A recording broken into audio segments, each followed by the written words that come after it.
आज एमती कोठी जाइथिले कि एते माछ सब देखिबाकू मिलिला मते। और अभी तो रुको, क्लाइमैक्स अभी बाकी। टाइम है सकाल 4टा आ भाई रो मोर बाइक नहीं कि बाहर जीवो ए माछ आनिबा पई।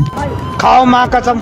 बाइक रे सब झूला गुडा को बांधी के आमे बाहर गलो माछ आनिबा पई। रायकोला मार्केट रे पहुंची के देखला बे मोही केवल देखा होची से पुनी आतंकवादी गेट ऊपर मारकोना चेक गेट पारे कि मारकोना मार्केट रे पहुंची गलो। हमारे मतलब आपको मत सिखा। बाटर छिड़ाई के टिके चाह पीवा को लागिलो दे भाई अने आमे आसी हम लोकेशन रे पहुंची गला। पहुंची के देखला बेले सब जहाज गुडा को जाउची नदी पे माछ धरिबा पई।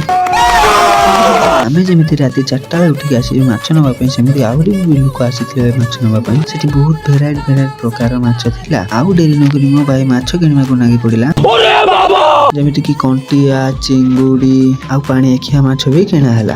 खाओ मां कसम। फाइनली हमर सब माछ किना सरी गला। आउ आज आमे जाइलो कसिया माछ हाटू माछ आनिबा पई। हमारे मतलब आपको मत सिखा। फाइनली गाड़ी सब माछ गुडा को बांधि दे कि आमे दी भाई बाहरिलो घर को। मारकोना ट्रेक गेट पाखर उठ ट्रेन जाउतला अपन माने केबे देखि नथिबे। कौन है ये लोग,